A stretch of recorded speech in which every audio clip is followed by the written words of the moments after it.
Halo siang. Aduh, saya hari ini ada jadwal di toko, digeser. Semoga Tuhan memperkenankan terjadi pertemuan. Karena jadwalnya katanya minta doa pembersihan.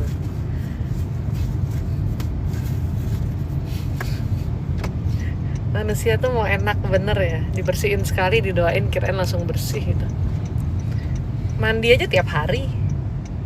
Masa orang pembersihan sekali aja doanya gimana? Kayaknya ini yang males-males mandi nih. Mandi aja sehari 2 kali minimal loh. Ada yang kerajinan mandi sehari 4 kali katanya. Tiap kali keluar rumah pulang dia mandi. Itu sih untuk kulit agak kurang bagus ya. Tapi tergantung sih. Kalau kamu pakai sabunnya yang natural kayak gitu, ya oke lah. Dan habis mandi kamu ya tetap harus pakai kayak lotion, pelembab, oil kayak gitu. Tapi kalau kamu rajin mandi, udah pakai sabunnya, sabun yang ya banyak bahan kimianya gitu, kalau teman-teman perhatiin kulitnya jadi kering. Bisa sih pakai lotion, cuman ya kurang bagus. Karena kulit itu sebetulnya mengeluarkan kelembapan alaminya sendiri. Ini menjadi bahas kulit sih ya. Tapi emang begitu, say. Minum dulu ah.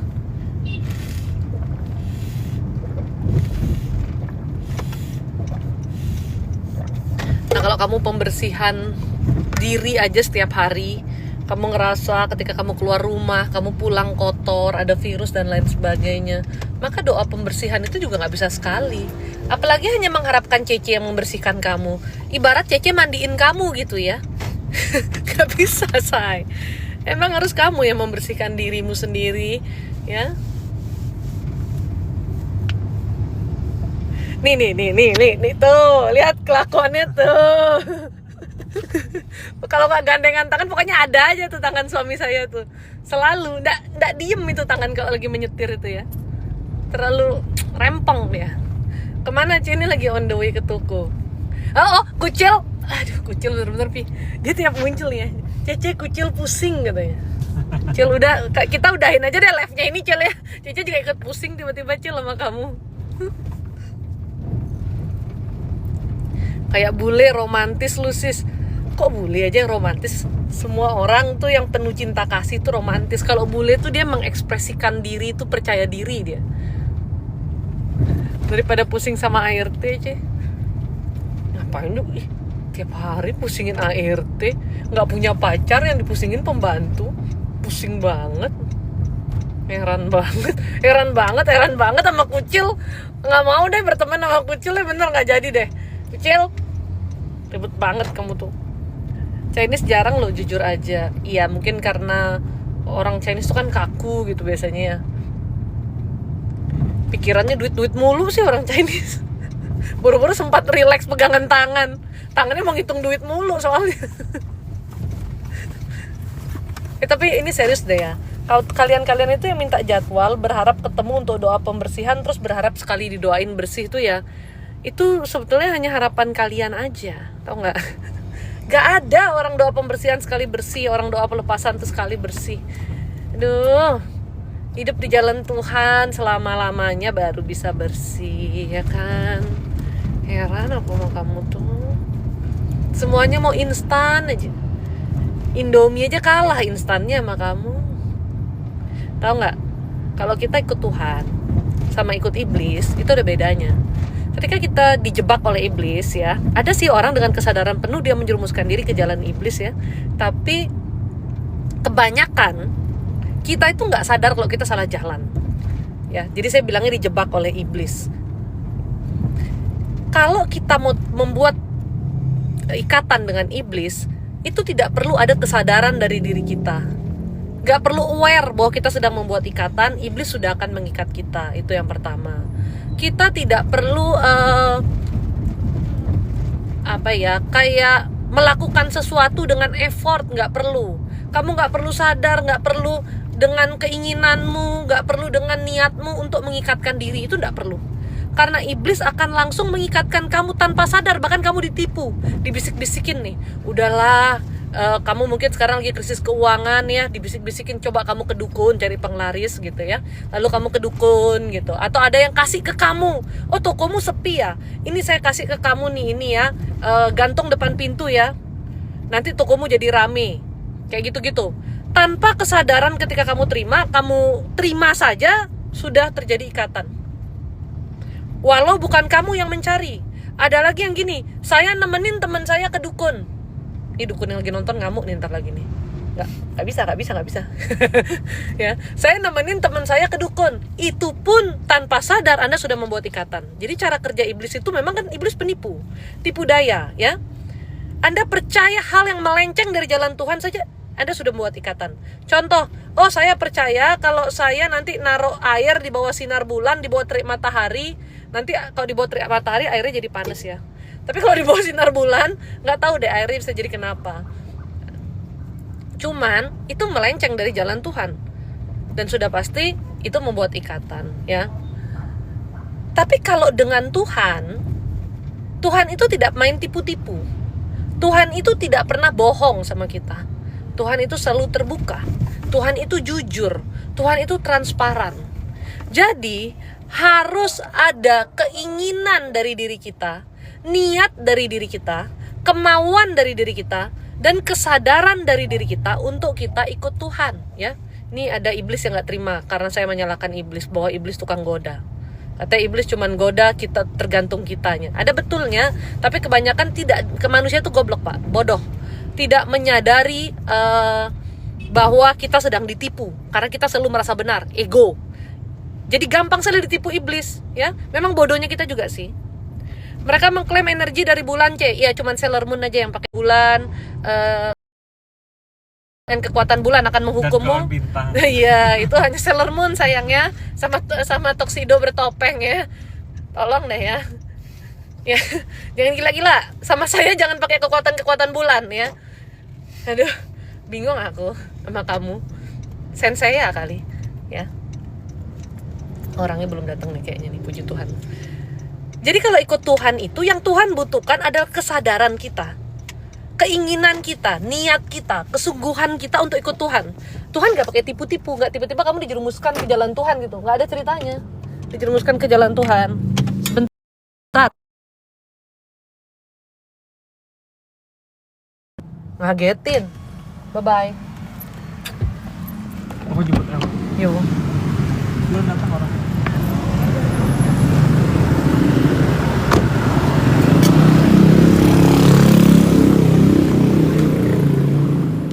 Belum ada orang kan? Oh, puji Tuhan. Orangnya datang nggak ya? Harapanku sih.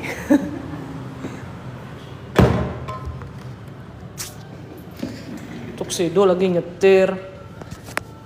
Tapi kok nyetir nggak bertopeng ya, nanti orang kaget. Jadi lanjut lagi ya. Orang yang mau ikut Tuhan itu harus dengan kesadaran diri, keinginan diri, niat diri. Jadi bukan yang macam dijebak sama iblis gitu loh. Tapi emang karena dia mau, dia merasa bahwa dia butuh Tuhan. Ada kesadaran dari dalam diri gitu. Kalau sama iblis kamu gak usah sadar, gak usah ada keinginan aja bisa dijebak. Gak usah ada niat aja kita bisa dijebak. Tapi kalau sama Tuhan harus dari diri kita yang mengatakan Tuhan saya mau. Dan ada tindakan-tindakan yang menunjukkan bahwa kita tuh mau ikut Tuhan gitu loh. Ya, itu perbedaannya. Makanya banyak orang yang tidak sadar kalau dia kesetanan. Tapi ketika orang yang hidupnya di dalam Tuhan, dia punya kesadaran penuh. Ngelek ya tadi ya, masuk nggak? Orang yang hidupnya tidak di dalam Tuhan, dia tidak sadar dia kesetanan. Dia anggap dirinya baik-baik saja. Wifi lu kenapa sih? Ngelek-ngelek ya? Iya. Apa alasannya? Ngeselin deh.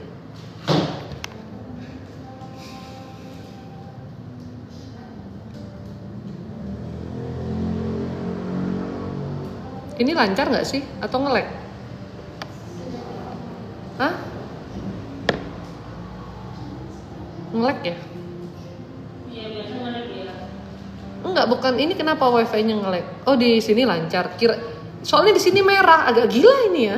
Agak gila ini, saya kira dia ngelek jadinya makanya tadi. Mohon maaf ya. Sampai di mana tadi ngomongnya? Oh, jadi kalau kita ikut Tuhan itu harus dengan kesadaran. Tuhan saya mau, Tuhan saya ingin. Kita yang mengikatkan diri, kita yang menyerahkan diri ke Tuhan nih. Ini aku loh Tuhan, terimalah aku, tangkaplah aku gitu ya. Tuhan tuh selalu menerima dan selalu menangkap. Bahkan Tuhan selalu menunggu kita, cuman kita aja tuh yang gak membuka diri kita, yang gak membuka hati kita gitu ya. Yang gak menyerahkan diri sepenuhnya ke Tuhan. Tapi kalau iblis tidak, banyak banyak ikatan-ikatan yang dibuat oleh manusia itu justru tanpa sadar. Mohon maaf ya, godaan iblis itu bukan hanya untuk melakukan suatu perbuatan, contoh untuk melakukan perselingkuhan, contoh untuk melakukan kebohongan dan lain sebagainya. Bukan hanya itu. Godaan iblis itu yang sulit itu adalah di pikiran kita. Kita sedang marah, kita ketakutan, kita kekhawatiran, itu godaan iblis semua. Itu yang lebih sulit daripada menahan perbuatan. Karena kalau perbuatan ya, kadang-kadang bukan karena kita takut dosa saja kalau perbuatan itu, kita takut dijudge orang. Sehingga kita berusaha untuk tidak melakukannya. Tapi di pikiran kita merasa bebas, kita merasa kamu boleh melakukan apa saja dalam pikiranmu, gitu loh. Karena nggak ada orang yang tahu pikiranmu, kecuali kalau saya dikasih tahu Tuhan, saya tahu pikiranmu tuh kalau error ya. Tapi kebanyakan manusia kan tidak tahu. That's why kita merasa bebas dalam pikiran kita. Mau kita berpikir buruk sekalipun, ada orang yang dia dalam pikirannya itu pingin nyakitin orang, dia nggak berani lakukan. Tapi baru berpikir saja itu sudah dosa. Ada orang yang bilang, saya tuh nggak pernah jahat loh sama orang. Tapi kamu nggak punya iman. Karena dalam hidupmu kamu penuhkan dengan kekhawatiran. Dalam hidupmu kamu penuhi dengan ketakutan. Kamu penuhi dengan kegelisahan. Ya. Khawatir terus, apa juga dikhawatirin. Ada kecoa melahirkan aja kamu yang khawatir gitu, ya. Khawatir itu jadi dosa nggak? Dosa kalau berkepanjangan karena berarti kamu kehilangan imanmu. Kamu mengikuti godaan iblis untuk terus khawatir, bukan untuk percaya pada Tuhan. Tapi daripada mikirin dosa-dosa dulu ya, kita ini kan nggak pernah tahu takaran dosa dan tidak gitu. Yang paling benar adalah bereskan diri dulu dan sungguh-sungguh jalan di jalan Tuhan. Bukan menjadi penghakim atas dosa-dosa kita sendiri atau dosa orang lain. Karena ya penghakiman itu tugasnya Tuhan. Orang kiamat juga belum terjadi. Kiamat kan disebut hari penghakiman. Lah kita duluan menghakimi. Biasanya gitu. Kita emang lebih duluan. Kita maunya duluan aja di manusia nih ya. Padahal kita takut hari kiamat, tapi kita mau menghakimi gitu. Sedangkan kiamat itulah hari penghakiman. Aduh. Daripada memusingkan, ini dosa nggak? Ini enggak ya? Ini dosa nggak? Ini enggak? Saya juga nggak tahu itu masalahnya ya. Sebatas mana takaran dosa. Tapi yang saya tahu selama itu bertentangan dengan firman, berarti kita sudah tidak di jalan Tuhan dan itu sudah leads ke dosa gitu. Makanya ya bereskan saja diri sendiri dulu daripada ngurusin dosa orang lain. Kita nggak sadar mengikatkan diri. Kemarin ada seorang ibu yang bilang, anak saya nemenin orang ke dukun, dia nganterin aja sih katanya. Ya itu sudah buat ikatan. Banyak yang saya temui seperti itu, nggak enak, sungkan sama teman, ya udah saya temenin. Lu temenin temen lu ibadah bagus, temenin ke dukun, ya itulah yang terjadi ya. Kamu mengantarkan orang ke kesesatan ya, kamu juga terikat. Cara kerja iblis tuh simple. Iblis itu macam skema Ponzi gitu loh. Tahu nggak kamu skema Ponzi?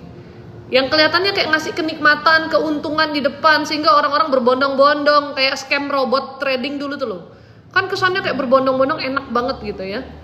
Ketika pada waktunya iblis bilang sudah cukup kamu enak nih ya, sekarang giliran aku yang merenggut semuanya, di-cut barulah kita merasakan gitu.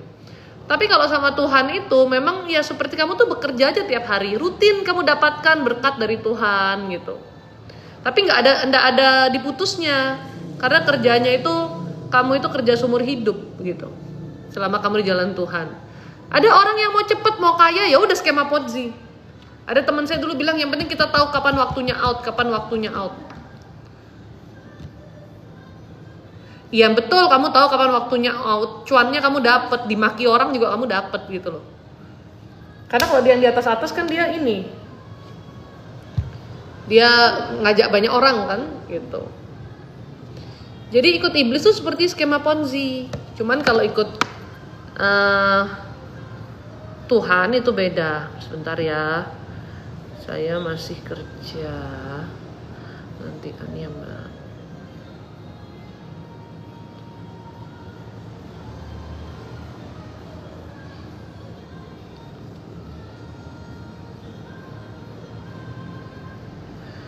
Cuman manusia tidak menyadari itu, karena kita ini memang kecenderungannya ingin cepat, ingin instan. Saya punya ikatan leluhur, bapak ibu saya suka ke dukun, nenek kakek saya pesugihan gitu. Saya pingin bebas, bisa nggak didoain pelepasan sekali? Nggak bisa. Oh berarti Cece nggak hebat doanya? Iya memang. Cari yang hebat doanya. Cari yang mengklaim bahwa doa pelepasan itu bisa dilakukan sekali terus hidupmu jadi baik-baik aja. Karena kalau dia sampai mengklaim itu, berarti perkataan dia itu melenceng dari firman Tuhan. Karena kuncinya untuk terbebas itu bukan doa pelepasan. Orang kesetanan, kesurupan. Kalau dia hanya dalam kondisi lemah, kesurupan, diusir, ya dia bisa normal lagi. Tapi kalau memang dia yang selalu buka celah setiap saat dan tidak mau berdoa ke Tuhan, ya jangan kaget kalau kesurupannya kok terus-terusan. Itu bukan hobi kesurupan, emang dia aja lemah gitu. Itu mesti ditemenin 24 jam, tiap kesurupan doain gitu jadinya kan.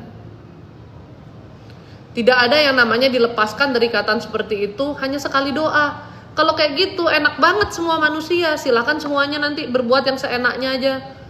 Mau pesugihan, mau apa, abis dapat duitnya doa aja pelepasan gitu, cukup. Logikanya dipakai. Apakah iblis sebodoh itu gitu loh? Yang bodoh tuh kita, bukan iblis. Iblis itu sangat pintar buat nipu kita. Cuman kita aja berasa lebih pintar, berasa lebih ngerti.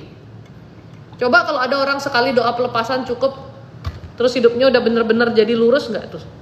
Karena tanda hidup di jalan Tuhan itu bukan hanya Anda rasanya nggak kesurupan lagi, bukan hanya itu. Bukan hanya Anda rasanya sudah didoakan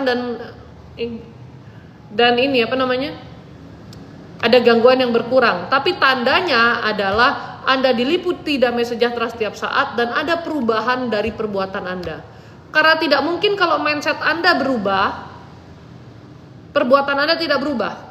Tidak mungkin kondisi hati Anda tidak mempengaruhi pikiran Anda. Tidak mungkin pikiran Anda tidak mempengaruhi kondisi hati Anda.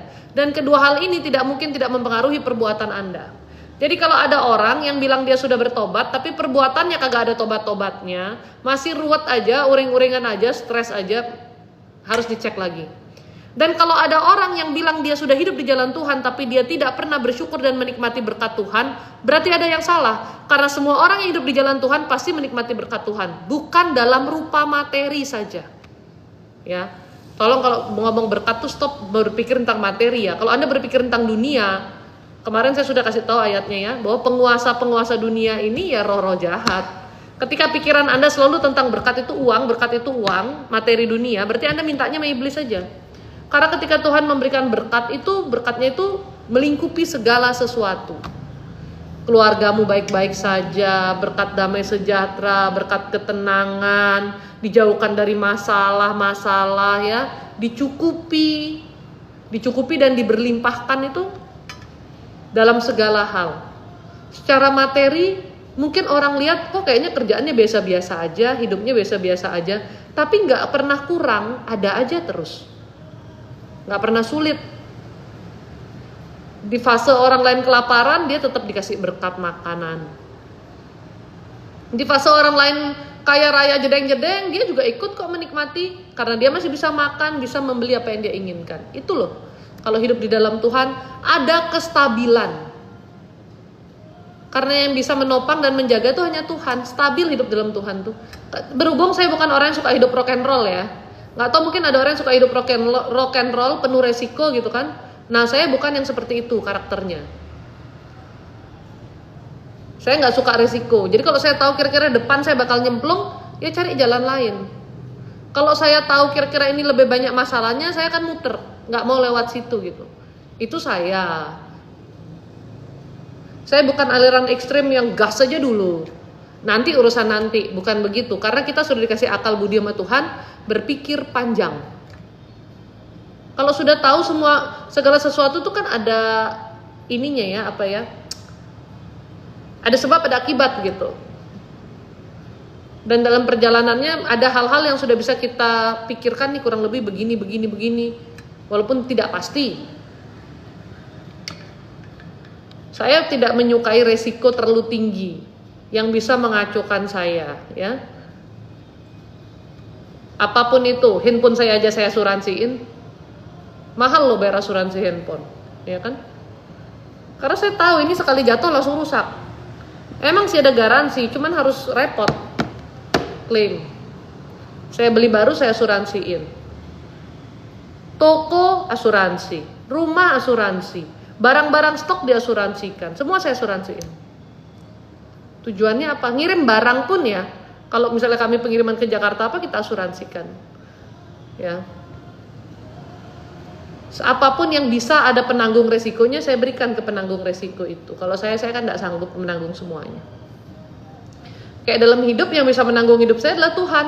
Ya saya serahkan aja ke Tuhan. Saya nggak sanggup menanggung apapun itu. Apalagi kiriman-kiriman kuasa gelap, apa sih kesanggupan kita?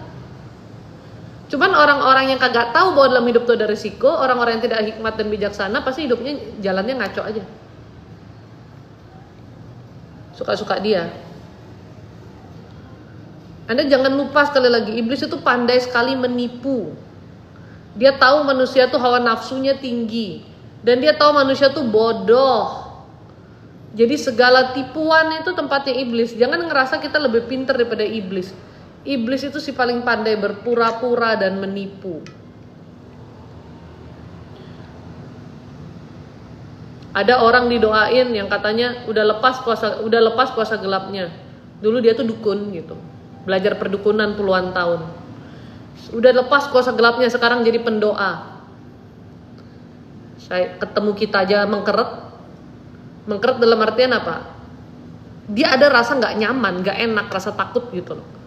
Nah saya bilang sama temennya dia, temen gerejanya dia sama-sama pendoa gitu. Saya bilang, apanya yang udah lepas tuh? Ritualnya tetap dijalanin kok. Tapi dia bisa bahasa roh katanya. Saya tanya balik, kamu yakin bahasa rohnya itu bahasa Roh Kudus? Baru dia perhatikan, iya ya agak aneh. Bukan aneh bahasa rohnya, bahasa roh kan Tuhan bisa berikan bahasa roh apa saja ya bentuknya bahasa itu. Kalau itu memang dari Roh Kudus, suka-suka Tuhan gitu ya.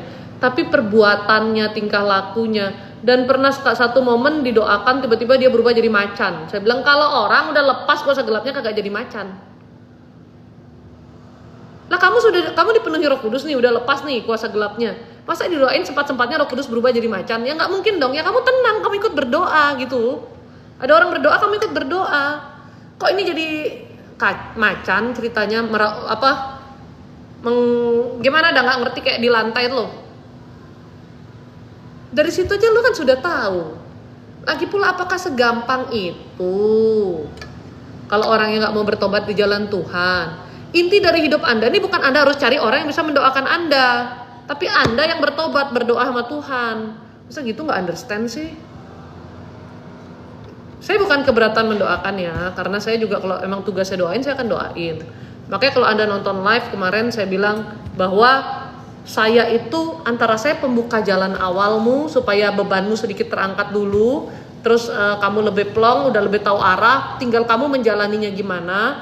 Atau kadang juga saya bisa menjadi kickback akhirmu, jadi dua kali gitu.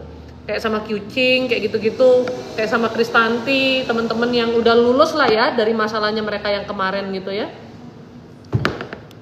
Yang kemarin, sekarang mah ada masalah baru kayaknya. Kan kemarin lulusnya yang kemarin dulu gitu kan. Hidup namanya masalah mulu. Mereka itu beres dengan masalah, mereka itu datang dengan kondisi kacau, kita doakan, mereka melakukan pembersihan rutin, mereka berdoa sendiri, bolak-balik ke sini sih untuk sharing, ngobrol, minta tuntunan lagi, dan kita terus reminder, lalu ada tanggalnya, ada waktunya, ya ada kickback akhirnya. Itu didoakan lagi, baru lepas semuanya. Jadi kalau Anda berharap ketemu sekali, langsung Cici doakan pembersihan, doakan apa semuanya lepas, hidup saya berubah, tidak akan pernah terjadi, tidak akan pernah ada. Karena Tuhan selalu mau lihat proses, kesungguhan kita mengikatkan diri. Kita tiap hari ngencengin tali kita dengan Tuhan nggak? Kita kencengin nggak ikatannya? Atau kita biarkan tuh tali kamu keluarin dari dirimu lagi? Gitu ya. Tuhan sedang melihat kesungguhan kamu untuk dituntun, untuk ikut. Karena pertobatan tidak pernah enak. Kalau kamu gak niat, gak usah minta jadwal. Saya sebetulnya sibuk, saya juga punya pekerjaan. Tapi saya percaya juga setiap jadwal yang sudah ditentukan, orangnya hadir, berarti terjadi atas perkenanan Tuhan. Ya. Kalau kamu sudah niat banget bertobat, doa sama Tuhan, Tuhan kasih saya jalan. Kalau memang melalui saya, silakan pasti Tuhan akan pertemukan gitu. Cece kesel sama siapa? Cece sama semua orang yang kagak ngerti maksudnya, yang cuman berharap sama Tuhan tuh sesimpel itu. Didoakan orang masalahnya beres. Banyak orang-orang yang berpikir seperti itu. Bahkan ketika mereka tuh hidupnya nggak terlalu gimana-gimana, ada temennya yang bermasalah, hubungin saya ngomongnya apa? Emang kamu nggak bisa tolong doain? You gak understand gitu loh masalahnya. Bukannya nggak bisa tolong doain. Ya kalau doa mah bisa aja. Tapi proses yang perlu dipahami oleh setiap orang itu loh. Jadi kita tuh bukan cuman maunya, kalau saya nih kalau saya nih cari duit ya, siapa juga saya doain biar saya dibayar, kan gitu istilahnya. Kalau saya konsultasi itu cari duit, siapa juga saya konsultasiin biar saya dibayar, atau saya bisa giring dia beli begini beli begitu. Tapi pada kenyataannya karena kita melayani, kita harus menuntut ke yang benar. Dan orangnya susah sekali dikasih tahu yang benar. Ketika dikasih tahu bahwa pertobatan itu begini, begitu, nggak understand ya. Dia berharapnya seinstan itu ikut Tuhan. Sekali ikut KKR beres, nggak bisa. Ikut Tuhan itu perjalanan panjang, seumur hidup gitu loh. Berproses seumur hidup. Hari ini kamu dilepaskan, bukan berarti kamu nggak bisa ngeplas lagi, tergantung dirimu.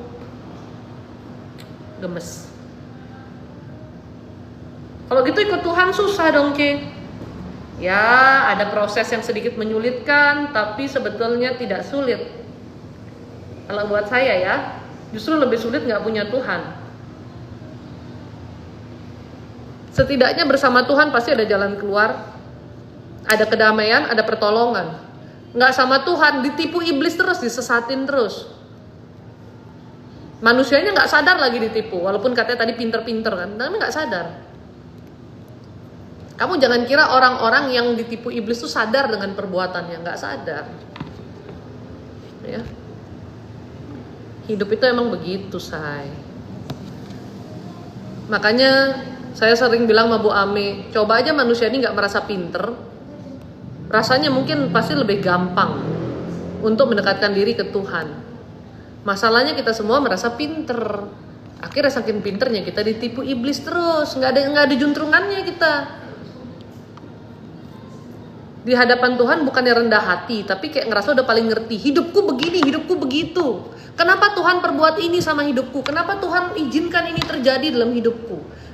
Aku maunya begini Tuhan, kenapa nggak terjadi? Semua maumu, semua keinginanmu. Kayak Tuhan yang bodoh, kamu yang pinter gitu loh. Seakan-akan dibuatnya seperti itu. Padahal sebaliknya, orang kita yang butuh Tuhan.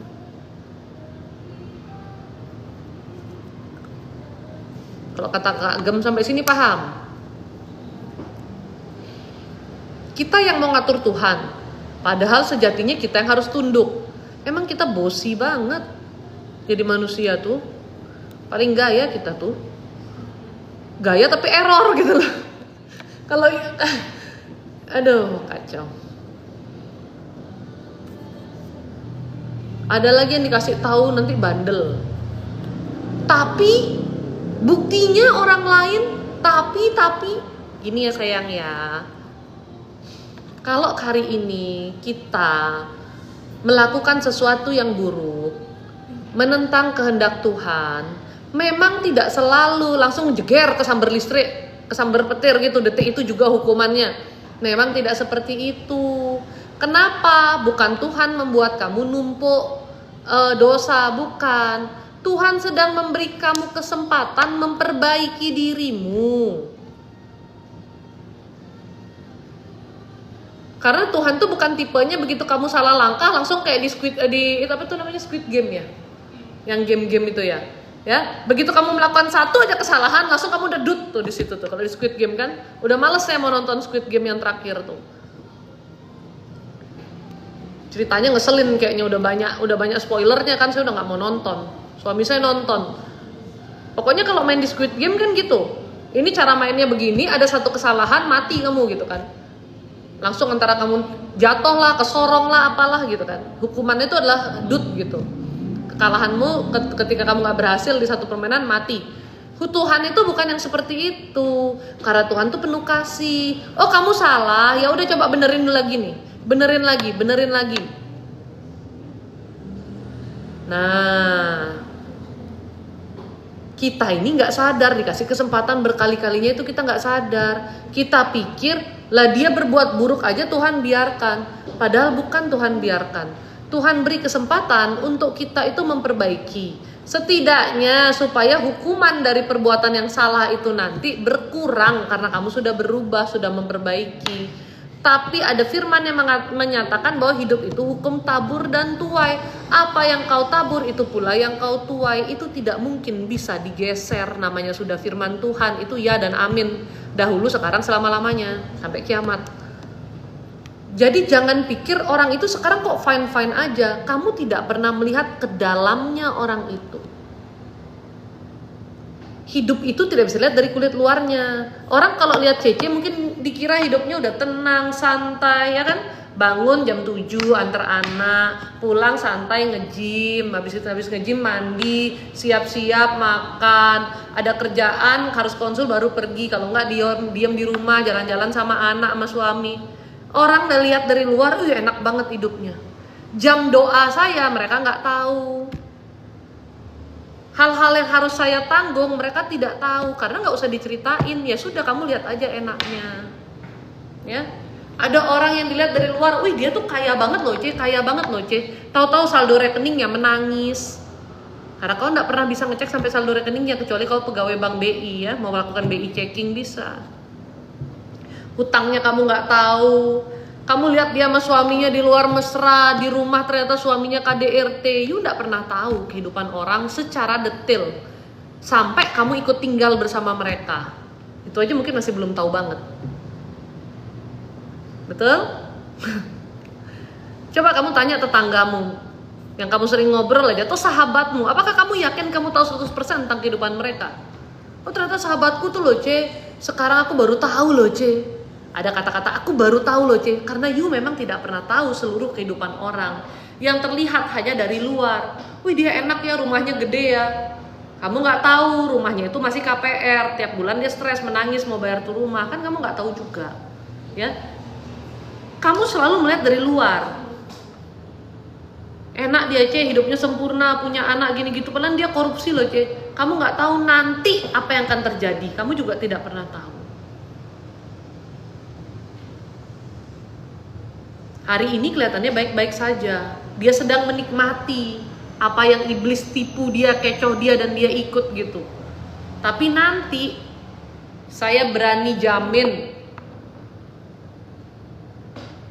tidak ada yang akan terbebas dari tanggung jawab atas semua perbuatannya.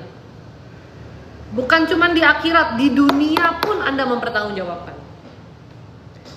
Lewat apa?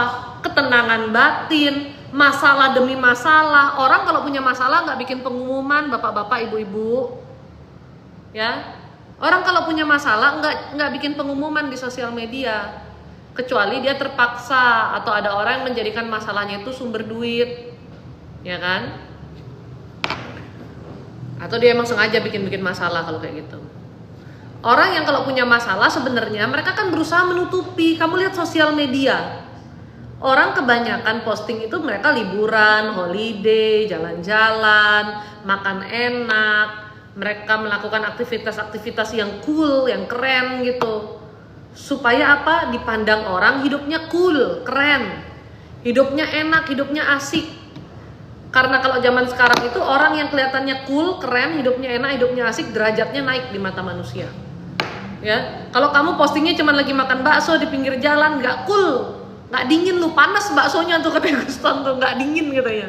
Baksonya panas say, ya kan? Minimal kamu makan baksonya harus di hotel mulia kali baksonya, baru cool baksonya gitu loh, ya.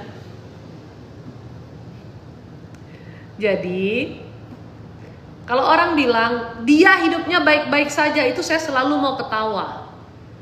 Kenapa? Lu tidak pernah tahu dalam-dalamnya. Saya juga tidak tahu, kecuali Tuhan beritahu. Makanya itu Cece suka banget ngeliatin artis. Karena kalau ngeliatin manusia-manusia ini semua ya, orang-orang yang lu tanya ini tuh cuman bikin Cece pusing. Tapi Cece gak dapat hiburan apapun. Karena kadang-kadang Cece tuh berpikir bodoh banget orang itu gitu ya. Kayak kenapa dia berbuat seperti itu sehingga hidupnya kacau kayak gitu. Tapi kalau ngelihat artis, emang dia juga bodoh, bukannya pinter. Artis juga bodoh. Tapi saya terhibur. Dia cantik, dia ganteng gitu. Ini kayak datang nih yang mau konsul sama saya nih. Kok tahu kamu? Hah? Udah datang tadi? Oh. Halo, Anda janji konsul sama saya? Oke, silakan. Apa yang bisa saya bantu? Ini loh Cek, kayaknya gimana ya? Saya tuh kayaknya nggak tenang gitu. Terus? Kalau misalkan doa juga kayak ada dua sisi gitu loh Cek. Dua sisi gimana? Apa ada luka batin atau apa nggak ngerti. Dua sisi gimana maksudnya? Karena saya misalkan berdoa, saya kan Katolik. Jadi ibaratnya kayak nggak mungkin lah, apa mungkin dia udah berdoa, sudah novena, sudah apa? Kenapa belum terkabul? Iya, gitu. Ya. Satu sisi pingin doa juga supaya mintanya ke Tuhan, di sisi lain nggak yakin Tuhan kabulkan gitu ya. Tinggal di mana? Saat ini di rumah teman di Bukit Sari. Saya kan baru pindah dari Jakarta. Oh gitu. Di sini lagi nyari kerjaan lah, mau tenangin diri gitu loh. Tapi stresnya ini udah dari, maksudnya hal-hal kayak gini kan udah dari agak lama ya? Iya, udah lama. Dari di Jakarta juga ya? Kamu dari kecil Katolik? Katolik dari kecil. Dari keluarga juga? Iya. Tapi katanya kuat. Mama papamu Katolik, bener-bener memahami Katolik atau? Mama aku sih kuat. Kalau papa aku dari muda terus pindah Katolik. Tapi nggak menjalani sungguh-sungguh ya? Kalau papaku nggak, mamaku yang. Karena ikatan dari keluarganya kuat banget. Terus kamu juga luka batin banyak sekali, Iya. pahitan banyak sama orang tua sih. Dibilang banyak banget prahara sih enggak. Tapi ada rasa kayak kecewa, marah itu banyak. Tapi bukan yang kayak orang tuamu gimana banget buang kamu atau apa, nggak yang separah itu. Tapi itu normal sih. Setiap orang tuh kan kalau ada kejadian-kejadian tertentu mungkin yang ternyata kita tuh nggak sadar tuh jadi luka. Kita punya perasaan kecewa, marah gitu. Sorry aja bagi ya. Oh ini silakan, ini emang buat ini. Kemudian kamu tuh lebih banyaknya tuh kebingungan sendiri aja sih perasaanmu. Kayak nggak tahu hidup harus ke arah mana, harus gimana. Kalau dibilang ada yang perlu dibersihkan nggak? Kan kamu mintanya doa pembersihan tuh. Iya. Doa pembersihan tidak bisa dilakukan sekali aja. Kamu yang memang harus membereskan dirimu juga. Sama juga dengan doa pelepasan luka batin. Sekarang saya tanya, ketika kamu berdoa, apakah hanya doa-doa yang seperti novena, Bapa Kami, Salam Maria, yang kayak gitu aja, atau kamu juga melakukan doa private dengan Tuhan dari apa isi hatimu? Ya setiap malam sih aku doa ya, berarti sama Tuhan ya. Iya, sama siapa kamu doa kalau bukan sama Tuhan? Ini saya jadi bertanya-tanya nanti. Doanya gimana? Iya doa aja, maksudnya berserah. Dulu kan saya mungkin minta. Tapi sekarang lebih teman-teman pada bilang berserah aja lah. Kan waktunya Tuhan bukan waktu saya. Betul. Keinginan Tuhan bukan keinginan saya. Jadi saya rubah tuh saat ini. Gitu. Doanya sih betul diubah, hatinya juga harus diubah. Bahwa kita menerima. Kadang-kadang dalam hidup ini yang tidak ada dalam diri manusia itulah penerimaan. Karena sekali lagi kita yang mengatur Tuhan. Giliran kita diatur kita nggak mau terima. Kan yang terjadi selama ini ada banyak kecewanya. Tuhan rasanya saya udah begini kok nggak dapet. Rasanya begini kok nggak dapet. Jadi doa Anda ke Tuhan tuh hambar. Bukan doa orang yang merindukan Tuhan, tapi doa orang yang menuntut Tuhan kemudian capek. Ya. Sebenarnya kalau ada dua sisi seperti itu tuh bukan gangguan kuasa gelap. Anda mungkin pikirnya saya disantet orang kali ya, saya dikirim-kirimin orang atau gimana? Enggak sih, saya nggak pernah mau negatif tinggi sama orang sih. Terus kenapa Anda bisa berpikir minta doa pembersihan? Ya kayaknya ada sesuatu aja yang saya nggak gimana gitu loh, kayak ya mungkin karena kekecewaan itu kali ya. Tapi betul, semua emosi negatif di dalam diri itu menjadi pintu gerbang kita mudah diganggu. Tapi Anda juga nggak kontrol diri Anda. Pikirannya ruwet sekali. Iya. Banyak kekhawatiran, ketakutan. Ini kenapa sih gini, ini kenapa sih gitu. Kadang saya mau melangkah tuh takut loh, Jay, beneran. Dalam hal apapun ya, termasuk menikah. Karena saya kan sampai umur segini saya belum menikah. Orang kamu banyak ngelihat orang pernikahannya kacau, sehingga kamu Iya. lihat nanti kalau aku kayak gitu gimana, kayak gini gimana. Akhirnya nggak jalan-jalan. By the way, memang kita harus melihat orang lain sebagai contoh, tapi bukan mengambil sebagai ketakutan, tapi untuk pelajarannya. Karena kalau kayak gitu caranya, manusia nggak akan ada yang melangkah. Karena setiap langkah kita memang pasti ada kemungkinan salah, iya kan? Tapi ya bukan berarti kayak nanti kalau daripada salah gini salah gitu, akhirnya kamu akan gerak. Itu yang terjadi. Kamu tuh banyak ngelewatin banyak kesempatan, bukan hanya dalam pernikahan ya, dalam pekerjaan juga. Nanti diajak kerja sama, ragu. Diajak ini, ragu. Apalagi Itu ragu. setiap kali gitu. semuanya tuh gagal, Jay. Baru tahun kemarin sebelum aku pindah ke Jakarta, aku kan minta sama Tuhan tuh ibaratnya, Tuhan ini modal saya loh terakhir. Saya udah kerja ini, saya sendirian lagi buka usaha di tempat makan ya. Tolonglah Tuhan, ini kan saya udah umur berapa gitu kan. Saya benar-benar, tapi nggak jalan juga sih sampai tutup. Itu di Jakarta bukanya. Jakarta. Terus udah gitu saya pikir pas saya mau kesini, saya kan kesini kan bulan April akhir kan. Nah itu aja saya juga masih tetap doa, Tuhan apa harus saya ini orang Jakarta loh, keluarga semua di sana, di sini saya nggak ada siapa-siapa, ya kan. Saya bilang tuh Siapa? oh temen, Oke. dia juga lagi ketimpa musibah tuh, dia lagi cuma bantuin aja lah, bantu support aja. Terus? Nah jadi kan saya pikir ya Tuhan ini gimana, tuh perang batin juga tuh Cek, ibaratnya apa iya saya harus kesini, nggak ada siapa-siapa loh di sini, ya kan. Saya berjuangnya gimana, tolong Tuhan kasih petunjuk lah. Terus sebelumnya kan saya kerja di showroom, sebelum saya buka usaha kemarin saya kerja di showroom, tiba-tiba ada transaksi nih Cek, 2 unit. Saya pikir kalau ini goal berarti Tuhan kasih jawaban petunjuk, saya tidak usah pergi ke Bali, berarti saya masih bisa ada usaha di sini. Ternyata gagal, udah transaksi udah mau deal gagal. Berarti kan saya merasa Jawaban Tuhan. Saya Memang kesini, tapi sampai di sini karena teman saya juga yang saya tinggal di sini juga awalnya lo menggebu-gebu, udahlah lo di sini gini-gini, nanti kau juga bantu cari kerjaan. Ternyata enggak, kekecewaan juga kan saya. Makanya jangan berharap sama manusia. Dan dalam hidup itu kita kan berproses. Kalau Tuhan, kalau kamu dijawab jawaban doanya sekali, oh berarti kamu harus ke Bali. Ada lagi proses-proses yang harus dilewati. Bukan berarti kalau Tuhan bilang ke Bali langsung gas jos. Enggak. Saya juga mengalami ketika saya mulai start bisnis ini, saya berpikir gini loh. Besoil ini memang Tuhan yang suruh buat. Lukat suci itu memang Tuhan yang suruh buat. Saya tidak pernah terjun di bisnis seperti ini. Saya basically notaris, bagaimana saya bisa belajar tentang herbal dan lain sebagainya. Tapi semua Tuhan beri tuntunan. Sampai akhirnya kita buat. Dan ini satu-satunya bisnis dengan modal saya terbesar. Ya. Tapi jujurnya, kalau untuk mengharapkan cuan, ya nggak bisa dari bisnis ini. Toko segede gini dan lain sebagainya itu nggak bisa. Tapi dulu saya naif. Saya berpikir gini, kalau Tuhan yang menghendaki bisnis ini, Tuhan yang suruh saya jalankan, pasti gas jos, nggak akan ada masalah. Pasti penjualan lancar, saya tidak akan menghadapi begitu banyak masalah, karena kan Tuhan yang punya kehendak ini tempat. Barang-barang ini semua Tuhan yang punya kehendak. Memang duitnya duit kita, tapi kan Tuhan yang kasih juga duitnya. Tapi ternyata ketika menjalani enggak. Masalah tetap ada, justru mendewasakan kita. Proses-proses melambat. Ada hal-hal yang membuat saya kayak kok gini sih, kok gitu sih. Itu ada. Jadi bukan berarti setelah kamu dibawa ke Bali karena itu perkenanan Tuhan, langsung jalan tuh lurus lempeng, enggak. Tuhan juga mau melihat kita berproses. Yang kamu butuhkan cuma satu, iman. Kalau firman Tuhan berkata kita berdoa itu meminta seakan-akan kita udah menerima. Tapi nggak semua orang bisa melakukan itu. Ketika kita berdoa di sisi lain sama seperti yang terjadi sama kamu, bertanya juga, bener nggak ya, yakin nggak ya? Saya pun pernah mengalami, terutama ketika saya khawatir, saya mikir, aduh gimana nanti ke depannya. Itu aja goncangan iman.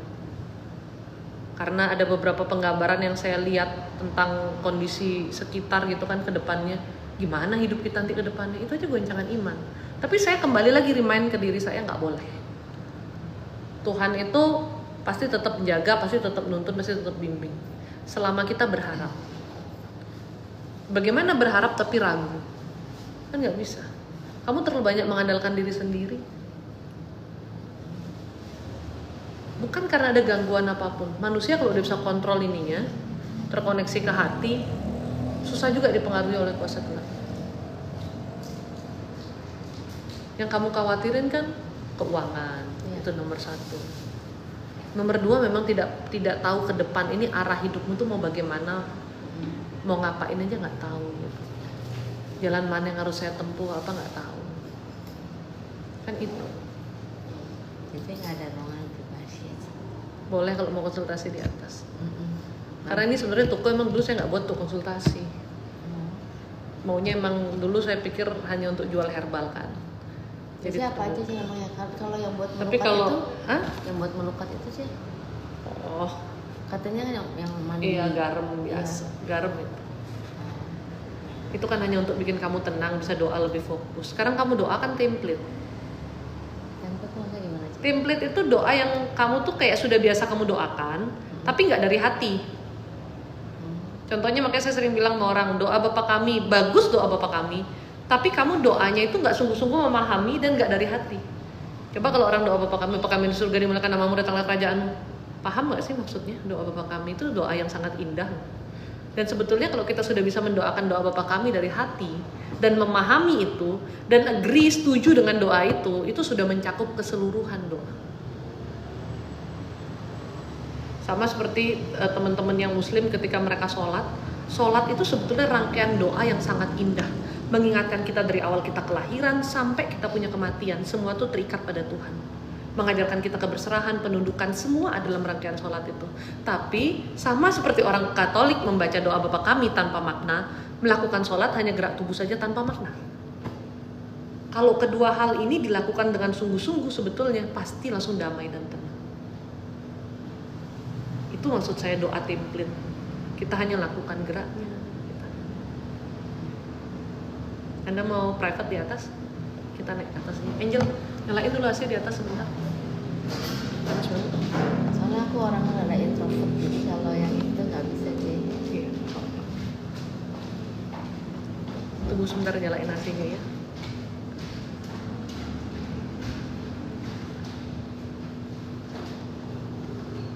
Ntar aku tunggu sini ya.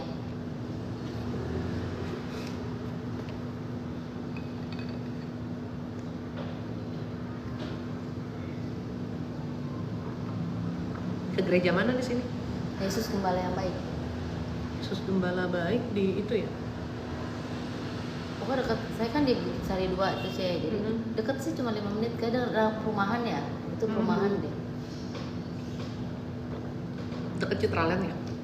Nggak paham saya sih jalan-jalan sini.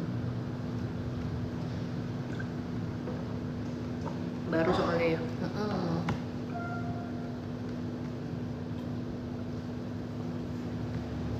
Sama papa masih hidup? Papa saya baru meninggal tanggal 29 Juni kemarin. Itu pun saya nggak bisa datang. Di Jakarta? Nggak di Binjai. Itu adik saya yang taruh di sana, tapi adik saya juga nggak ngomong. Saya tuh dapat sendiri dari saudara. Taruh di Binjai, maksudnya papa tinggal di Binjai? Di Pati Jampo. Oh.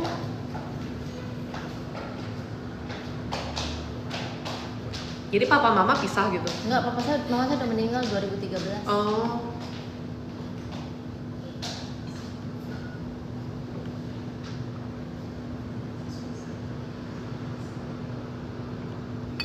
Adikmu cowok ya? Cewek 2, cowok 1. Koko saya yang cowok. Iya, iya. Berarti di Bali baru sebulan. 3 bulan sih. Oh, 3 bulan. Emang nyari kerjaan apa sih? Apa aja sih Cen namanya merantau di sini ya. Saya emang nggak pernah milih-milih. Ya kan Kalau orang di ada sini ya. basicnya. Ada basicnya kerja apa. Ya apa aja sih kalau terakhir sih saya kan sebelum buka usaha sendiri kan di showroom mobil. Jadi kayak sales ya. Marketing lah. Tapi asuransi juga. Asuransi apa? MSIG. Oh. Sebelum di showroom mobil kerja apa? Trading. Oh, trading. Broker. Nyari nasabah berarti kan, bukan kamu yang tradingin. Bukan. Iya. Kalau kayak gitu, kalau nasabahnya rugi, kamu dimaki-maki juga nggak ya? Enggak, saya nggak pernah suruh dia saya untuk main apanya, cuman kan company saya cuman entertain yang bagian itu aja sih, ibaratnya company kita ini kuat dananya. Orang itu kan nggak percaya sama forex kan karena takut Ya. scam. Waktu itu kan banyak scam Banyak. terjadi. Sempat saya juga kena scam itu. Temen saya soalnya pernah kerja di tempat trading kayak gitu.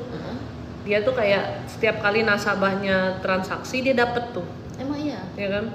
Dia nggak punya duit, temennya dia sih lagi nggak punya duit, dia gimana caranya nih? Dia kayak manas-manasin nasabahnya untuk transaksi. Oh ya jangan, itu nggak berlaku. Akhirnya nasabahnya transaksi loss gede, dibawa pistol loh ke kantornya. Dia Iya, bilang, benar.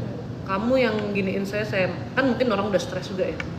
Bilang saya matiin ya kamu gitu-gitu, kayak ya diancam-ancam gitu. Ya resiko. Makanya kalau saya sih cuman hanya kasih info aja. Ini kan karena itu kan berdasarkan perekonomian dunia. Saya cuma kasih tanda-tanda aja. Terserah itu nasabahnya yang itu sendiri. Karena saya takut yang seperti itu ya dia bilang. Iya. Karena kalau kita yang bilang sama dia ini transaksi ini lagi Wah, bagus, lagi udah. gini, lagi gitu. Kacau. Ntar ada apa-apa kan pasti disalahin ya. Orang kalau udah lost duit kan menggila biasanya. Makanya saya pikir-pikir kayaknya marketing trading kayak gitu resikonya tinggi ya kalau. Iya kan, tapi uangnya gede. Ya. Satu lot itu dapatnya kan 40%. Jadi benar-benar gede. Terus katanya dia tiap transaksi dapat tambahan lagi gopek gitu katanya. Waktu di zaman saya itu ya, saya lupa banget tuh, udah kayak 10 tahunan lalu deh. Tapi kalau saya mah luar punya. Aussie sih. Iya. Company luar. Nggak main company lokal susah. Itu mah. Terus kenapa resign dari situ? Itu bosnya tuh ownernya teman saya orang Hongkong meninggal karena COVID. Jadi saya keluar.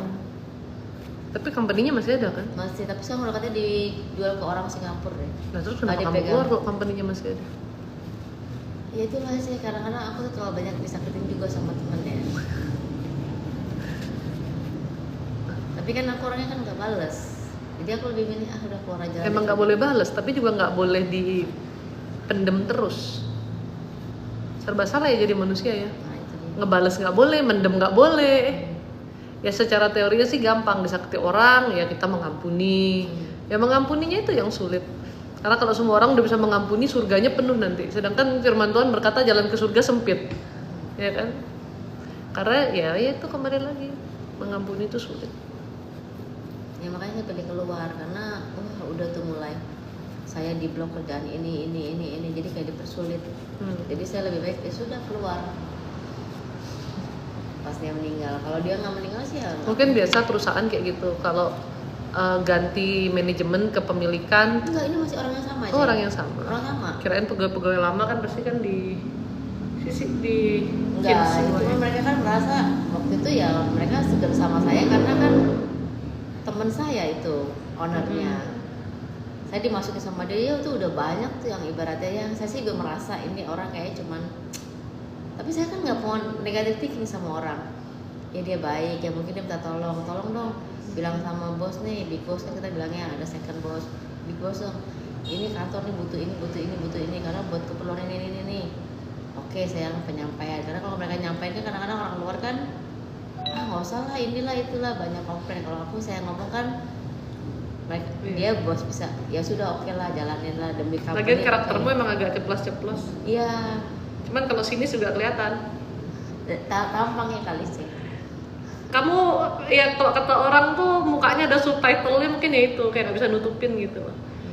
Jadi biar karena mungkin kamu juga karakter yang ceplas-ceplos tuh kan orang ceriwis ya, gampang nyapa orang, ramah gitu kan. Tapi begitu kamu nggak suka tuh kan kamu pasti agak Saya mendingan mundur. Itu kelihatan banget. Jadi orang tuh juga langsung berasa nih orang kenapa sih kayak judes banget, kayak nggak enak banget gitu. Dan di kantor itu terjadi beberapa kali seperti itu, dan orang-orang yang kamu gituin yang ngerasa lah, jadi kayak diomong-omongin, akhirnya kan situasi jadi nggak enak. Tapi aku sih pernah enggak sih, Cek. Kalau di kantor itu yang waktu itu yang pas yang di trading mah ada teman-teman kan banyak gitu kan. Malah yang anak-anak baru itu saya suka bilangin ini begini cara ngomongnya, karena kan saya di dunia marketing udah puluhan tahun kan. Saya bilang jangan kayak gini, jangan kayak begini gitu, ini harus kamu, saya bantuin malah. Iya, tapi orang belum tentu feedbacknya sama dengan kamu. Iya, itu dia. Itu masalahnya. Kita selalu berpikir kita buat yang benar kok, kita buat yang baik kok. Orang lain sama nggak responnya sama kita? Iya. Ya manusia semua ada plus minus, dan orang tuh kadang-kadang ngeliat plusnya tuh sulit, ngeliat minusnya gampang gitu aja. Nah itu kadang-kadang saya mikir, kok makin umur makin saya melo, makin saya diem, makin saya diinjak-injak sama orang-orang ya. Kadang-kadang ada berontak, nah itu yang saya bilang. Itu yang selalu saya bilang juga ke orang-orang, buat boundaries, buat batasan. Bukan berarti kita ini penuh kasih, berarti orang bebas tempelengin kita, injek-injek kita. Ada hal-hal yang kita tuh emang harus tentukan batasan, sehingga orang itu nggak berani melangkah lebih jauh untuk nyakitin kita. Saya kalau nggak suka, saya bilang nggak suka. Suka saya bilang ya. Maksudnya kalau oke ya sudah gitu loh. Tapi kalau nggak suka, saya akan bilang bahwa saya nggak suka. Sehingga kamu tahu sebagaimana batasan saya. Dan saya langsung tindak tegas. Itu bukan cuma yang diem-diem gitu. Emang kebanyakan sih hal-hal yang nggak penting sih saya kayak ya udahlah biarin aja lah. Apalagi bukan orang yang deket ya, bukan orang sekitar ya, saya nggak mau ambil pusing. Tapi kalau kayak itu orang-orang yang di sekitar yang cukup intens nantinya sama kita tentang pekerjaan atau apa, nggak suka, saya bilang nggak suka. Ada sesuatu yang mengganjal, saya ngomong, tapi tentunya dengan baik-baik. Kecuali emang dia ngajak ribut ya, saya juga nggak mencak-mencak ya, saya hanya akan mengutarakan apa yang saya rasakan. Sehingga kamu tahu, kamu nggak bisa kok sebebas itu ngendaliin aku, nginjak-nginjak aku. Tapi aku tidak membencimu, aku tetap mengasihimu. Kayaknya aku nggak berani sih ngomong. Itu yang sulit kan? Jadi kamu membiarkan orang menginjak-injak kamu. Gak berani, tapi kamu nyimpen, kesel di dalam. Kamu itu nyiksa dirimu. Karena kalau kita nyimpen kekesalan di dalam, kalau saya orangnya nggak mau begitu. Saya kesel, saya ngomong. Saya marah, ya saya marah. Tapi habis itu ya sudah biasa lagi. Supaya dia tahu. Kalau enggak orang memang, makanya orang bilang di dunia ini orang baik itu diinjek-injek, bukan orang bodoh yang diinjek-injek. Orang bodoh yang diinjek-injek, bukan orang baik. Karena kalau orang baik dalam Tuhan itu pasti mengikuti, ada hikmat dan kebijaksanaan dari Tuhan. Kamu tahu kapan harus bertindak, tahu kapan harus diam.